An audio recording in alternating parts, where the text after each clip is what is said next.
Hello दोस्तों, नमस्कार, आदाब, अस्सलाम वालेकुम। मंजिल एकेडमी यूट्यूब चैनल पे एक बार फिर से आप सभी का स्वागत है। वेलकम या खैर मकदम करता हूँ आप सभी का। दोस्तों, अभी हमारी अगर आप वीडियो पर नए हैं तो आपकी जानकारी के लिए बता दूँ, अभी जो हमारी वीडियो लेक्चर सीरीज़ चल रही है वो माध्यमिक शिक्षा बोर्ड की जो बुक है कक्षा 9, उसके वीडियो लेक्चर सबक जो हम हैं वो पढ़ रहे हैं। और अगर आप नए हैं, जिस कंटेंट को आप पढ़ना चाहते हैं, चैनल पर प्लेलिस्ट बनी हुई है। ना केवल सिर्फ थ्योरी के बेस को अपन पढ़ रहे हैं, स्पेशली रीट सीटेट इनके लिए जो ग्रामेटिकल पोर्शन जो किताबों से लिया जाता है उससे रूबरू होते हुए भी हम इन लेक्चर को पढ़ रहे हैं। अगर आप नए हैं तो हर किताब की प्लेलिस्ट बनी हुई है, कक्षा 6, 7, 8, 9 उसके हिसाब से आप पढ़ सकते हैं। बिना देर किए दोस्तों आपको बता दूं, कक्षा 9 के अंदर हमने जो ये पहला पोर्शन था, इसको ग्रामेटिकल पोर्शन को एक साथ में पढ़ लिया है और उसके बाद में एक एक सबक करके हमने पढ़ लिया है। जैसे सूफी हमीदुद्दीन नागौरी रहमतुल्लाह ताला अलैह, खिदमत खल्क, मीराबाई, किस्सा हातिम ताई और सिंदबादी जहाज़ी का एक सफ़र, हकीम अजमल ख़ां और एहसान का बदला एहसान, ये सब लेक्चर हम पढ़ चुके हैं। जो कक्षा 9 का जो नसर का जो भाग था, उसका एक टॉपिक जो इस नसर भाग का मतलब मेरा अगर कोई सबसे फेवरेट अगर कोई सबक है इस किताब का, वैसे सभी फेवरेट ही हैं, लेकिन स्पेशली मुझे जिस सबक से मोहब्बत है, एक तो सूफ़ी साहब वाले पार्ट से और एक मुजाहिद आज़ादी अशफ़ाक़ुल्लाह ख़ान साहब, एक ऐसी शख्सियत जिसने अपनी ज़िंदगी को क़ुर्बान कर दिया देश को आज़ाद करने में। तो और उसके मुसन्निफ़ जो इनके बारे में लिखने वाले हैं वो हैं डॉक्टर मोइनुद्दीन शाहीन साहब। दोस्तों, अशफ़ाक़ुल्लाह ख़ान साहब, आप नाम सुना होगा देश की आज़ादी के क्रांतिकारियों में, लेकिन इस सबक में आपके कक्षा 9 में ये सबक इसीलिए शामिल किया था कि हम इनके बारे में, इनकी शख्सियत के बारे में अच्छे से डिटेल में समझे, जाने और बच्चों, जो छोटे बच्चे होते हैं, उनके दिमाग में ऐसे क्रांतिकारी हीरों के चरित्र हमेशा गूंजते रहे, ना कि सलमान, शाहरुख इन जैसे अभिनेताओं के। असली हीरो हमारे देश के ऐसे लोग हैं यार दोस्तों, जो अशफ़ाक़ुल्लाह ख़ान साहब हैं, भगत सिंह हैं, राम प्रसाद बिस्मिल हैं। यही चैप्टर आज इसका हम अध्ययन करेंगे, तो बिना देर के शुरू करते हैं। तो दोस्तों, ये है आपके आज के इस सबक का नाम, मुजाहिद आज़ादी अशफ़ाक़ुल्लाह ख़ान साहब। यानी कि नाम में ही इनके नाम जुड़ गया, एक इनकी जो शख्सियत है इसके नाम इसीलिए जुड़ा है मुजाहिद। और मुजाहिद का माना ही दोस्तों होता है जान की बाजी लगाने वाला, यानी कि खुदा की बारगाह के लिए जंग करने वाला। मुजाहिद का लफ्ज़ी माना यही होता है। तो इनके बेसिक जो जानकारी है वो हम पढ़ते हैं। हिंदुस्तान की जंग आज़ादी की तहरीक में जिन हज़रात ने मुजाहिदाना किरदार अदा किया, उनमें एक अहम नाम अशफ़ाक़ुल्लाह ख़ान साहब का है। यानी कि देश को जो आज़ाद करने की जो तहरीक चलाई गई, जो अभियान चलाया गया, उसमें जो हज़रात थे उनमें एक नाम था, वो अशफ़ाक़ुल्लाह ख़ान साहब का भी था। इन्होंने हिंदुस्तान की आज़ादी के लिए शहादत देकर ये साबित कर दिया कि मादर वतन से बढ़कर कोई शे नहीं। यानी कि इन्होंने हिंदुस्तान की आज़ादी के लिए शहीद होकर ये साबित कर दिया कि वतन से अगर मोहब्बत है तो उससे बढ़कर कोई चीज़ ही नहीं है। दोस्तों, बचपन ही से अशफ़ाक़ुल्लाह ख़ान के दिल में वतन परस्ती का जज्बा मौजूद था। बिल्कुल छोटी सी उम्र में ही उनके दिल के अंदर जो वतन से मोहब्बत है उसका जज्बा मौजूद था, और जिसका इजहार वो वक्तन फ़वक्तन करते रहते थे। यानी कि ज़्यादातर समय में वो उसका इजहार भी करते रहते थे। इसलिए इन्हें मुजाहिदीन आज़ादी ने 1925 ईस्वी में काकोरी मामले में अपनी खिदमत अंजाम देने की गरज से मुंतखब किया। यानी कि जब काकोरी कांड हुआ था 1925 में, जो ख़जाना लूटने वाला, इसको आगे सबक में दिया, उसको डिटेल में पढ़ेंगे। इसीलिए उनको शामिल किया था कि इनके जज्बे को देखकर, हालांकि इस मामले में उन्हें फांसी की सज़ा दी गई, लेकिन उनकी ज़बान पर हुर्फ़ शिकायत के बजाय वतन पर मिटने की खुशी का इजहार था। और यही वजह है कि आज उनका शुमार हिंदुस्तान के मुजाहिदीन आज़ादी की फ़हरिस्त में निहायत अदब व एहतराम से होता है। दोस्तों, आगे बढ़ते हैं, शुरू करते हैं। मुजाहिद आज़ादी अशफ़ाक़ुल्लाह ख़ान साहब। तो अशफ़ाक़ुल्लाह ख़ान साहब का शुमार हिंदुस्तान के मुजाहिदीन आज़ादी में होता है, और इनकी विलादत जो है, इनकी पैदाइश 22 अक्टूबर 1900 को शाहजहाँपुर यूपी के एक मुअज्जज़ अफ़गानी पठान के घराने में हुई थी। ठीक है। और इनके वालिद का नाम शफ़ीक़ुल्लाह ख़ान साहब और वालिदा का नाम मज़हरुन्निसा है। मजहरुन निसा है। मजहरुन निसा कौन सा है सब, उरूफ़ शमसी है या उरूफ़ क़मरी है दोस्तों? उरूफ़ शमसी या उरूफ़ क़मरी? तो मजहरुन निसा, मजहरुल मतलब इसके अंदर लाम का तलफ़ुज़ अदा नहीं हो रहा है, तो लाम का तलफ़ुज़ अदा नहीं होगा तो उसके अंदर शमसी, उरूफ़ शमसी होगा। ठीक है, ध्यान रखना दोस्तों। वो अपने चारों बहन भाइयों में सबसे छोटे थे और इसीलिए सब इन्हें बहुत प्यार करते थे और अच्छू मियाँ कहकर बुलाया करते थे। इनका जो मतलब घर में जो लाड का नाम था, लाड प्यार से जिसको पुकारते हैं, अच्छू मियाँ कहते थे इनको। ठीक है। अशफ़ाक़ुल्लाह अवाइल उम्री से वतन परस्त के जज्बे से सरशार थे। अवाइल उम्री का माना मतलब वैसे एक बचपन होता है, मतलब बचपन में से ही वतन परस्ती यानी वतन के ऊपर कुर्बान होने के जज्बे से सरशार थे, यानी कि लबालब थे, भरे हुए थे। उनकी वतन परस्ती को उस वक्त जिला मिली, यानी कि उस वक्त रोशनी मिली, उस वक्त रौनक मिली जब वो शाहजहाँपुर के मिशन हाई स्कूल में ज़ेर तालीम थे। यहाँ उनकी मुलाकात पंडित राम प्रसाद बिस्मिल से हुई, जो अशफ़ाक़ुल्लाह के बड़े भाई के हम जमात थे और अशफ़ाक़ुल्लाह से एक जमात आगे थे।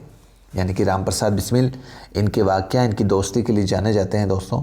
कभी मौका पड़े तो गूगल पर सर्च करना, और भी बहुत सी किताबें हैं इनकी दोस्ती पर, ज़रूर पढ़ें इनके बारे में। राम प्रसाद बिस्मिल थे जो अशफ़ाक़ुल्लाह ख़ान साहब के बड़े भाई साहब थे, उनके क्लासमेट थे और इनसे एक क्लास आगे थे। ठीक है। गोया के बिस्मिल आर्य समाज और अशफ़ाक़ुल्लाह जो है वो मुसलमान थे, लेकिन मज़हब की बिना पर कभी दोनों में इख्तलाफ नहीं हुआ। यानी कि जो राम प्रसाद बिस्मिल थे वो तो आर्य समाज से संबंधित थे और आपके अशफ़ाक़ुल्लाह ख़ान साहब मुस्लिम थे, लेकिन इन दोनों के बीच में मज़हब को लेकर कभी भी झगड़ा नहीं हुआ, इख्तलाफ नहीं हुआ या वाद विवाद नहीं हुआ। इसका एक सबब ये भी था दोस्तों कि दोनों का मकसद था वो वतन अज़ीज़ को आज़ादी दिलाना था। दोनों का मकसद जो था वो नेक था और वो एक ही मकसद था कि बस इस वतन को आज़ाद कराना है। अशफ़ाक़ुल्लाह और बिस्मिल एक दूसरे से हकीकी भाई की तरह मोहब्बत करते थे, यानी कि एक सगे भाइयों की तरह आपस में मोहब्बत करते थे।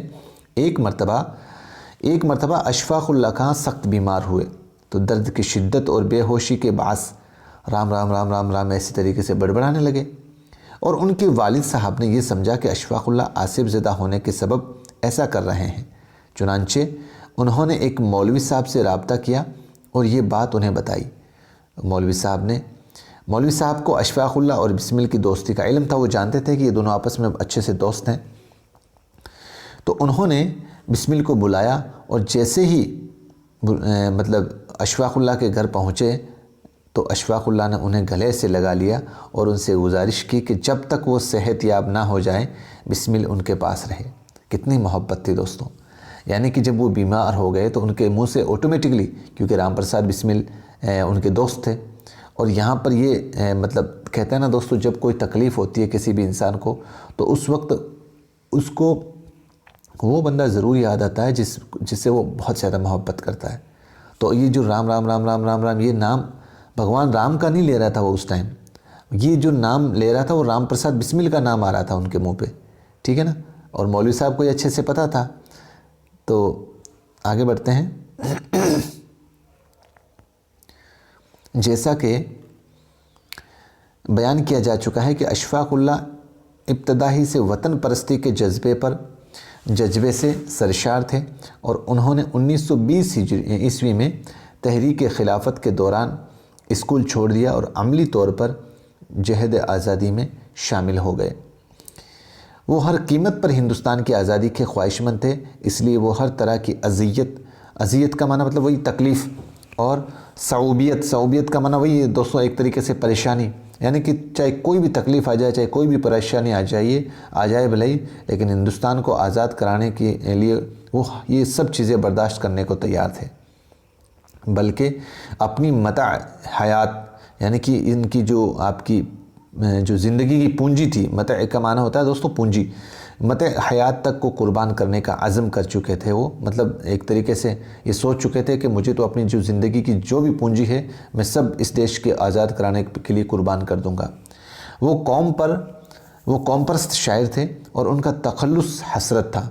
एक शायर भी थे वो, और अपने अज़म को इस तरह बयान करते हैं। देखो क्या खूबसूरत लाइन लिखी है उन्होंने दोस्तों। ये याद रखें, हमेशा याद रखें दोस्तों, ये लाइन अपने दिल में उतारें। भला जज्बात उल्फत भी कहीं मिटने से मिटते हैं, भला जज्बात उल्फत भी कहीं मिटने से मिटते हैं, अब से हैं धमकियाँ दार वरसन और जिंदा की। दोस्तों दार रसन, ये एक लफ्ज़ आया, देखो सबसे पहले तो इसमें भला जज्बात उल्फत, उल्फत का माना मोहब्बत, यानी कि भला जज्बात उल्फत भी कहीं मिटने से मिटते हैं, यानी कि जो देश के लिए मोहब्बत करने का जो जज्बा है वो मिटाने से नहीं मिटाया जा सकता। अब्स का माना बेकार, अब्स का माना क्या है? बेकार। और दार और रस्न का माना होता है दोस्तों सूली या फांसी। दार और रस्न का मतलब होता है सूली या फांसी, यानी कि ये बेकार है हम लोगों को, चाहे आप धमकियाँ दो, चाहे हमें सूली या फांसी पर चढ़ा दो, चाहे हम लोगों को ज़िंदा हो, क्योंकि हमारे अंदर जो वतन की जो मोहब्बत है वो आपके मिटाने से नहीं मिटेगी। सब बेकार हैं, चाहे आप हमें धमकियाँ दे दो, चाहे आप हमें सूली और फांसी पर चढ़ा दो ज़िंदा, लेकिन हमारे वतन के लिए जो मोहब्बत है हमारे दिल में वो आपके मिटाने से नहीं मिटेगी। ठीक है। इनके इसी जज्बे का सबूत उनके एक और शेर से भी फराहम होता है, और जो अक्सर उनकी नोक के ज़बान पर करता है। वतन हमारा रहे शाद काम और आज़ाद, हमारा क्या है अगर हम रहे ना रहे। क्या खूबसूरत लाइन लिखी दोस्तों। वतन हमारा रहे शाद काम और आज़ाद, यानी कि जो हमारा वतन है वो हमेशा खुश रहे और हमेशा आज़ाद रहे। अरे हमारा तो क्या है, हम तो आज हैं और कल नहीं हैं। तहरीक आज़ादी, आगे बढ़ते हैं। तहरीक आज़ादी को तक़वियत बख्शने के लिए रुपयों और असलहे की अशद ज़रूरत थी, यानी कि जो आज़ादी की जो तहरीक थी, जो आंदोलन था, उसको ताकत बख्शने के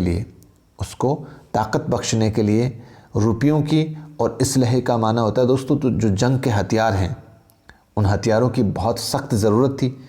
चुनांचे इस ज़रूरत की तकमील के पेश नज़र शाहजहाँपुर में 7 अगस्त 1925 ईस्वी को मुजाहिदीन आज़ादी ने एक मीटिंग का इनेकाद किया। मीटिंग बुलाई उन्होंने कि भाई इस जो तहरीक आज़ादी इसको आगे बढ़ाने के लिए, और जो आपके जो औज़ार हैं, जंग के हथियार हैं, जो आपके असलहे हैं, उनकी कमी को पूरा कैसे करें, इसके लिए एक मीटिंग बुलाई गई।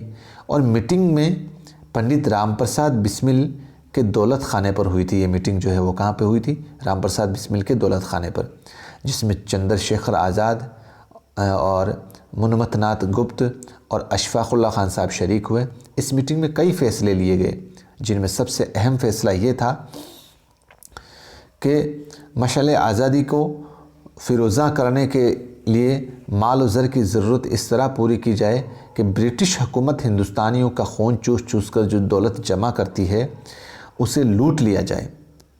यानी कि जब इस मीटिंग में ये फ़ैसला लिया गया कि ये जो आज़ादी की मिसाल जलाने के लिए हम जो आगे बढ़ रहे हैं, इसके लिए माल और ज़र की तो हमें ज़रूरत पड़ेगी, और इस ज़रूरत को पूरा करने के लिए सबसे बढ़िया आइडिया यही है कि जो जालिम जो आज हिंदुस्तानियों का खून चूस रहे हैं और इन्हीं अंग्रेज़ी हुकूमत के जो ख़जाने हैं, इसी को लूट कर पूरा किया जाए। इस फ़ैसले के पसे पश्त ये नज़र ये भी कार फरमा था कि जब ये ख़बर पूरे मुल्क में फैलेगी तो मुजाहिदीन आज़ादी के हौसले मज़ीद बुलंद होंगे। और अशफाकुल्ला अब्तदन इस फ़ैसले से मुत्तफ़िक़ नहीं थे, यानी कि वो राज़ीमंद नहीं थे इस फ़ैसले से कि भाई हमें अंग्रेज़ों के जो हथियार हैं उनसे लूट कर हम देश को आज़ादी दिलाएंगे। इससे वो पहले तो मतलब मुत्तफ़िक़ नहीं थे, यानी कि रज़ामंद नहीं थे। लेकिन जब मुजाहिद दोस्तों ने उन्हें समझाया कि जिस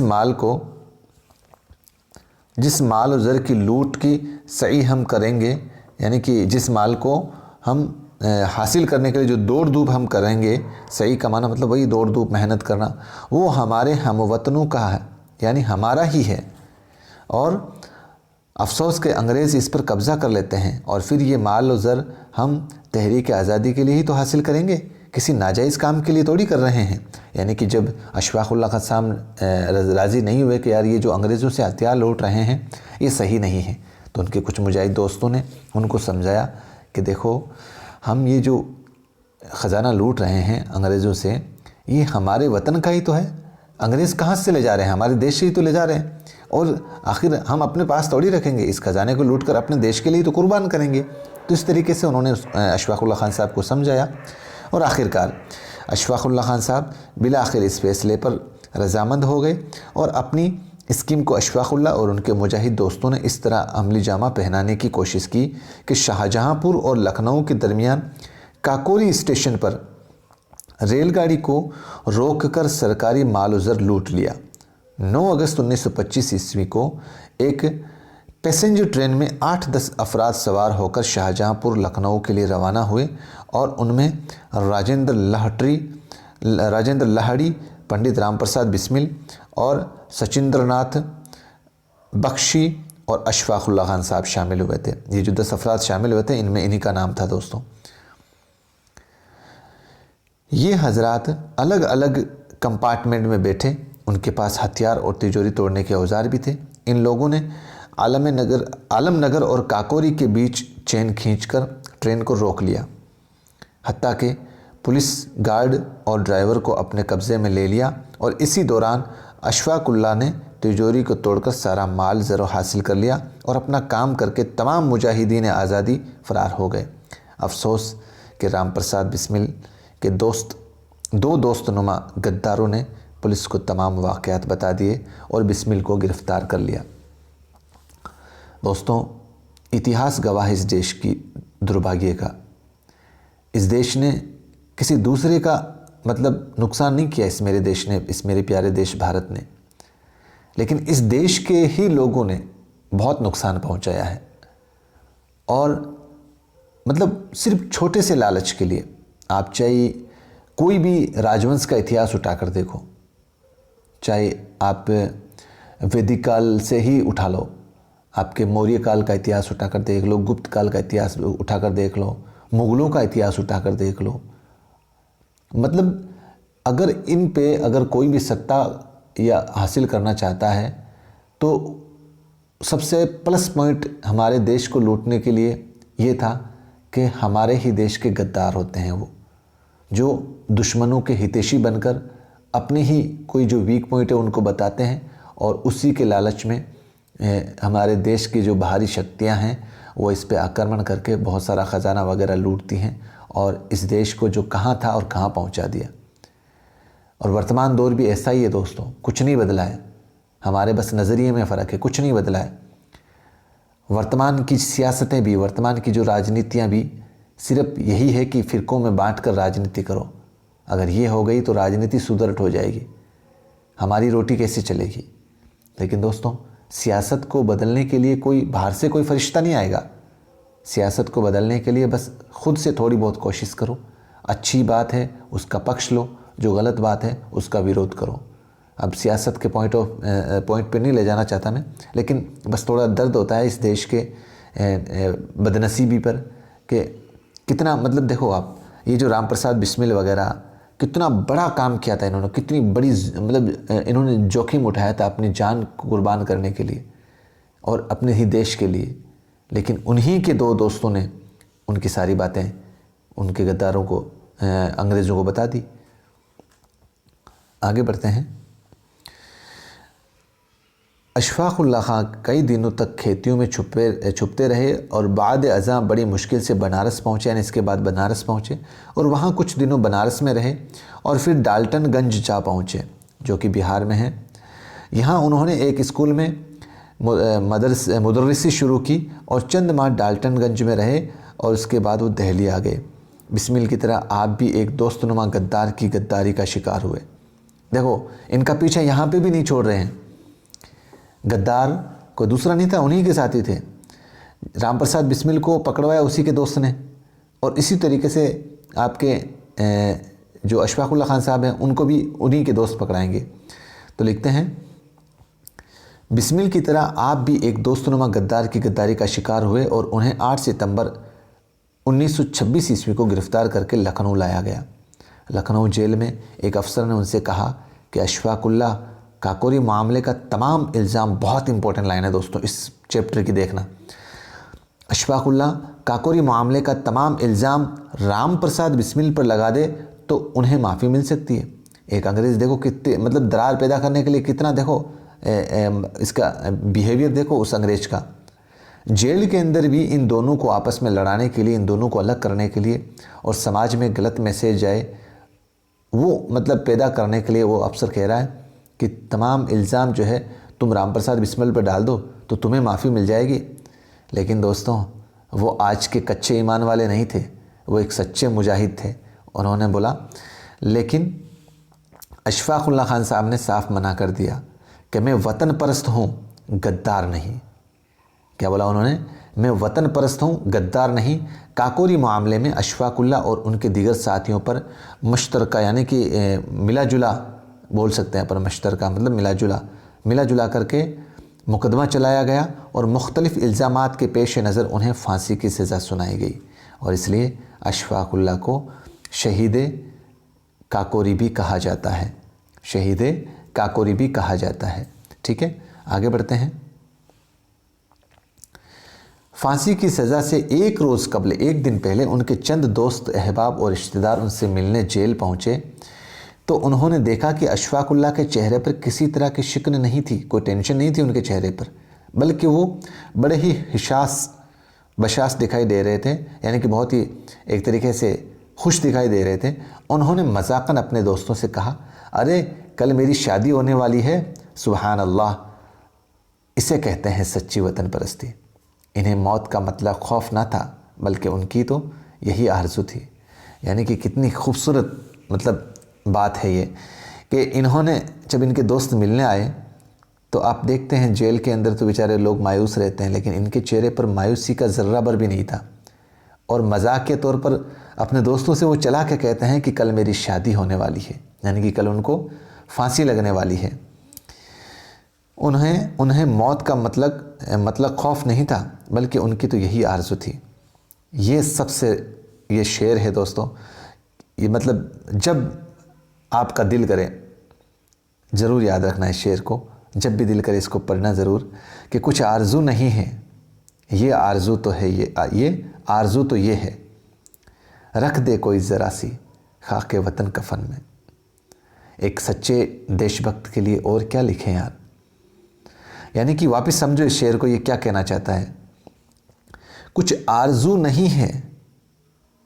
अशफाक उल्लाह साहब कहते हैं कि कोई आरज़ू नहीं है, हमारी कोई तमन्ना नहीं है, कोई दिली इच्छा नहीं है मतलब एंजॉय करने की या कुछ और शौक़ पूरे करने की, कोई आरज़ू नहीं है हमारी तो बस आरज़ू क्या है, सिर्फ़ और सिर्फ एक आरज़ू यही है कि जब मेरा इंतकाल हो जाए और मुझे फांसी लग जाए तो मेरा जो कफन है उसके अंदर बस इस देश की मिट्टी को ज़रूर रख दे।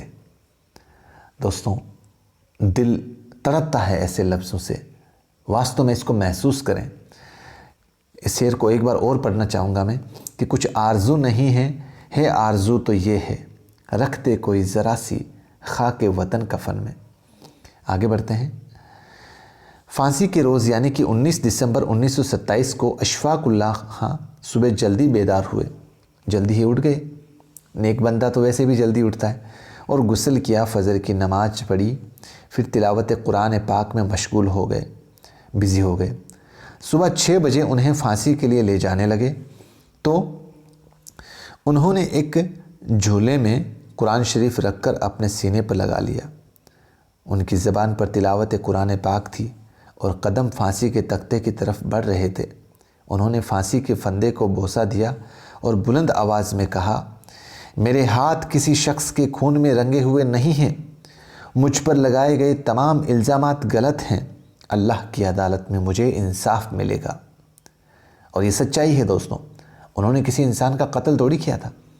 उन्होंने तो अपने ही वतन के जो पूंजी थी, जो अंग्रेज़ ले जा रहे थे, जो औजार थे, कुछ भी जो देश की सामग्री थी, उसी को ही तो लूटा था। कौन सा बड़ा उन्होंने ऐसा किसी का कत्ल कर दिया, कौन सा बड़ा गुनाह कर दिया जिसकी वजह से फांसी दी जा रही है। तो उन्होंने सिर्फ यही आखिरी लाइन बोली थी कि मेरे हाथ किसी शख्स के खून में रंगे हुए नहीं हैं, मुझ पर लगाए गए तमाम इल्ज़ामात गलत हैं, अल्लाह की अदालत में मुझे इंसाफ मिलेगा। आगे बढ़ते हैं।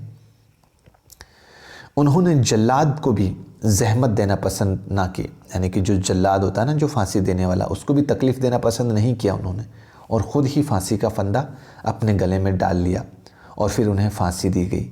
शहादत के बाद उनके जसद खाकी को शाहजहाँपुर तकफीन और तदफीन के लिए लाया गया, यानी कि उनका जो बदन है जसद खाकी, यानी कि उनका जो बदन था, उनका जो डेड बॉडी थी, उसको कफन देने के लिए या मिट्टी देने के लिए, दफनाने के लिए, तदफीन दफनाने के लिए कहाँ लाया गया? शाहजहाँपुर लाया गया। अशफाक़ उल्लाह खां हिंदू व मुस्लिम इत्तेहाद के ज़बरदस्त हामी थे। हिंदू और मुस्लिम, क्योंकि उनका तो सबसे बेस्ट फ्रेंड ही राम प्रसाद बिस्मिल था। वो बारहा अपने अहले वतन से, यानी कि वतन वालों से यही गुजारिश करते थे कि मजहबी फसादात से दूर रहें। जो भी मज़हब के नाम पर, धर्म के नाम पर जो लड़ाइयाँ झगड़े होते हैं, उनसे दूर रहें।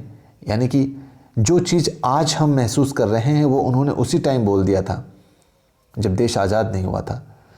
तो ऐसे दूरदर्शी लोग थे दोस्तों। और कंधे से कंधा मिलाकर वतन अज़ीज़ी की आज़ादी के लिए कोशिश करें। अपने एक शेर में उन्होंने अपने हम वतनों से मुतालबा किया है, देखो कितनी खूबसूरत बात लिखी है आखिर में भी, कि ये झगड़े और बिगड़े मेट कर आपस में मिल जाओ। कितनी खूबसूरत बात बोली है दोस्तों। ये झगड़े और बिगड़े मेट कर आपस में मिल जाओ, ये तफरीक़ अब से है तुम में हिंदू और मुसलमान की। ये शेर आसान भाषा में इस तरीके से समझो। अशफाक़ उल्लाह खां साहब कहते हैं कि ये जो आप मज़हब के नाम पर लड़ाई लड़ते हो, आपके बीच में फ़साद होता है ना दोस्तों, ये जो जितने भी झगड़े होते हैं, झगड़ा बिगड़ा मतलब वही झगड़ा करना, आपस में वाद विवाद करना, धर्म के नाम पर बहस करना, ये इन सब को मिटा दो और आपस में एक दूसरे के साथ मिल जाओ दोस्तों। ये तफरीक़ अब से है, यानी कि अब्स का माना वही कमी, और तफरीक मतलब आपस में एक दूसरे को अलग करने की, यानी कि तुम दोनों को आपस में अलग करने की जो कमी है, तुम दोनों का मतलब वही हिंदू और मुसलमान में, यानी कि तुम्हारे अंदर एक ही कमी है, जो ये जो झगड़े बिगड़े वगैरह है ना, ये तुम्हें आपस में, तुम हिंदू और मुसलमानों को अलग कर देगी। इसलिए तुम हमेशा ये जो झगड़े और बिगड़े तुम्हारे बीच में हैं, जितने भी झगड़े हैं, इनको आपस में मेट दो दोस्तों, वरना ये जो तुम्हें अलग करने की जो कमी है ना, ये झगड़े करने वाली, ये तुम हिंदू और मुसलमान दोनों को आपस से अलग कर देगी। इसलिए तुम आपस में मिल जाओ। ठीक है दोस्तों, आगे बढ़ते हैं। आज हमारे मुल्क को अशफाक़ उल्लाह खान जैसे सच्चे और पक्के देशभक्तों की ज़रूरत है, ताकि हिंदुस्तानी तहज़ीब और तमद्दुन का अज़ो वक़ार कायम रहे, यानी कि जो हमारे इस देश की संस्कृति है वो हमेशा कायम रहे। तो दोस्तों, एक आइडल के तौर पर आप ज़रूर अपने छोटे बच्चों को, अपने खुद के बच्चों को जो 6ठी 7वीं 8वीं 9वीं 10वीं में पढ़ रहे हैं, उनको भी ये कहानी ज़रूर सुनाएं दोस्तों, और ख़ुद भी इस पर अमल करने की कोशिश करें। शुरुआत करते हैं कुछ मुश्किल लफ्ज़ों की। सबसे पहला लफ्ज़ है दोस्तों आपके मुजाहिद। मुजाहिद का माना वही आपके जान फिशानी करने वाला, यानी कि खुदा की आप मतलब जान की बाजी लगाने वाला या खुदा की बारगाह में लड़ने वाला। ठीक है, ये भी माना इसका इस्तेमाल कर सकते हैं आप। अवाइल उमरी मतलब ये अव्वल की जमा है दोस्तों, ध्यान देना आप। अवाइल इसकी वाहिद क्या है? अव्वल। ठीक है, और इसकी जमा क्या है? अवाइल। अव्वल की जमा है, यानी कि इब्तदाई या शुरुआती, आप बोल सकते हैं एक तरीके से बचपन। फिर है राबता। राबता का माना वास्ता या ताल्लुक़ या मेल जोल। मुअज़्ज़ज़ का माना हो गया इज़्ज़तदार या काबिल ताज़ीम। और हम जमात मतलब क्लास का साथी या हम सबक साथ पढ़ने वाला, या कफन देकर दफन करना। सॉरी, ये है तकफीन तदफीन। एक लफ्ज़ आया था ना आखिर के अंदर, जब उनको फांसी दी जाती है अशफाक़ उल्लाह खान साहब को, तब उनके जिस्म को तकफीन तदफीन का माना होता है कफन देकर दफन करना उनके जिस्म को। ये राबता का पूरा इतना मीनिंग है दोस्तों। आगे बढ़ते हैं। अज़ियत का माना होता है दोस्तों एज़ा या दुख या तकलीफ़। ठीक है, एज़ा या दुख या तकलीफ़। सऊबियत का माना सख्ती या मुसीबत ही बोल सकता है, मुसीबत या तकलीफ़ के माने में। और तक़वियत का माना भी एक तरीके से मजबूती, ताकत या क़ुव्वत, ताकत या क़ुव्वत। इनेक़ाद का माना मुनाक़िद होना, यकजा होना। मज़ीद का माना है इजाफ़ा या बढ़ोतरी या ज़्यादती। अमल जमा किसी काम को वक़ू करना। फ़रार का माना है दोस्तों भाग जाना या गायब हो जाना। मश्तर का माना है मिला जुला या साजे के तौर पर। फिर है जल्लाद, फांसी देने वाला या जालिम या बेरहम। और इत्तिहाद का मतलब यगानियत, मेल जोल और मिलाप। ठीक है, ये लफ्ज़ आपने देखा होगा दोस्तों, संसद के अंदर ओवैसी साहब बहुत ज़्यादा बार इसका इस्तेमाल करते हैं, इत्तिहाद। ठीक है ना। तो आगे बढ़ते हैं। गुजारिश, दरख्वास्त करना या अर्ज़ करना। शहीद यानी कि कुर्बान होने वाला, हक़ व सदाकत पर फ़िदा होने वाला। और जस्द खाकी का मतलब मिट्टी से बना हुआ जिस्म। मशकी सवाल देख लेते हैं। अशफ़ाक़ुल्लाह ख़ान की विलादत कहाँ हुई दोस्तों? अशफ़ाक़ुल्लाह ख़ान की विलादत जो है वो शाहजहाँपुर में हुई। अशफ़ाक़ुल्लाह ख़ान किस स्कूल में ज़ेर तालीम थे? तो आपके मिशन हाई स्कूल शाहजहाँपुर थी, उसमें वो ज़ेर तालीम थे। मिशन हाई स्कूल शाहजहाँपुर में अशफ़ाक़ुल्लाह ख़ान की मुलाकात किससे हुई थी? तो यहाँ पर इनकी जो मुलाकात हुई थी दोस्तों, भगत सिंह नहीं, चंद्रशेखर भी नहीं, पंडित राम प्रसाद बिस्मिल से। ठीक है, जो इनके बड़े भाई थे, उनके क्लासमेट भी थे। ठीक है, फिर आगे बढ़ते हैं। अशफ़ाक़ुल्लाह ख़ान का तख़ल्लुस क्या था दोस्तों? तो इनका तख़ल्लुस, क्योंकि वो शेर व शायरी भी करते थे, हसरत। इनका तख़ल्लुस क्या था? हसरत। अशफ़ाक़ुल्लाह ख़ान साहब की विलादत कब और कहाँ हुई? तो इनकी विलादत शाहजहाँपुर में हुई थी आपके 22 नवंबर 1900 ईस्वी को। ठीक है, अशफ़ाक़ुल्लाह ख़ान की शहादत कब और कहाँ हुई? यहाँ पर विलादत है और दोस्तों यहाँ पर शहादत है, यानी कि विलादत का माना पैदाइश और शहादत यानी कि इंतकाल।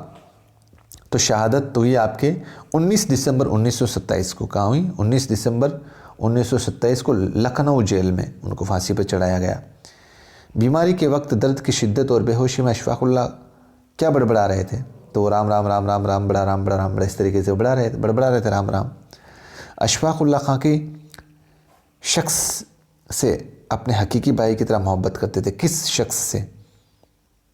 तो वो राम प्रसाद बिस्मिल थे दोस्तों, आप सभी जानते हैं कौन से दोस्त थे, राम प्रसाद बिस्मिल। अशफ़ाक़ुल्लाह को शहीद काकोरी क्यों कहा जाता है भाई? क्योंकि वो जब लखनऊ जेल में थे तो एक अफसर ने काकोरी मामलात के सारे इल्ज़ाम बोला कि भाई तुम्हें ना राम प्रसाद बिस्मिल पर लगा दो और तुम्हें माफ़ी मिल जाएगी। तो अशफ़ाक़ुल्लाह ख़ान साहब ने मना कर दिया, इसलिए इनको शहीद काकोरी बोला जाता है। फांसी से एक रोज़ कबल अशफ़ाक़ुल्लाह ख़ान ने अपने दोस्तों से क्या कहा था? आप सभी को मालूम है। उन्होंने कहा था हंसते हुए कि कल मेरी शादी है, होने वाली है, यानी कि उनको फांसी लगने वाली है। आगे बढ़ते हैं। फांसी से कबल अशफ़ाक़ुल्लाह ख़ान ने बुलंद आवाज़ में क्या कहा? तो फांसी लगने से पहले उन्होंने कहा था कि मेरे हाथ से किसी का खून नहीं हुआ है, किसी का कत्ल नहीं हुआ है, और मुझ पर जो इल्ज़ाम लगाए गए हैं वो सब गलत हैं। अल्लाह की अदालत में जो है वो मुझे इंसाफ मिलेगा। अगला सवाल है, तफसीली सवाल है दोस्तों। अशफ़ाक़ुल्लाह ख़ान साहब की सवाने हयात आपने इतने अच्छे से इस सबक को पढ़ लिया, अब तो अच्छे से याद हो गया होगा। और अगला आखिरी सवाल है, हमें अपने वतन की हिफाजत और तरक्की के लिए क्या क्या करना चाहिए ताकि अशफ़ाक़ुल्लाह ख़ान साहब जैसे मुजाहिदों की कुर्बानियाँ रायगा ना जाए, यानी कि बेकार ना जाएँ? इसका जवाब आप अपने उस्ताद मोहतरम की मदद से लिखिए भाई। अब यहाँ पर तो आपका उस्ताद अभी मैं ही हूँ दोस्तों। तो इसमें तो ये लिख सकते हैं कि भाई आपके अशफ़ाक़ुल्लाह ख़ान साहब एक बहुत अच्छे मुस्लिम भी थे, एक देशभक्त भी थे, और एक मर्द मुजाहिद भी थे, एक अच्छे इंसान भी थे, और बहुत बड़े वतन परस्त भी थे। और दोस्तों उन्होंने जो अपनी वतन परस्ती की जो मिसाल कायम की थी वो एक अपने आप में एक हम सब के लिए आइडल है। और दोस्तों उन्होंने तो यही पैगाम दिया कि जिस तरीके से उस टाइम उन्होंने ये पैगाम दिया था जिसकी आज हमें सख्त ज़रूरत पड़ रही है, और वो है आपस में मिलजुल कर रहने की।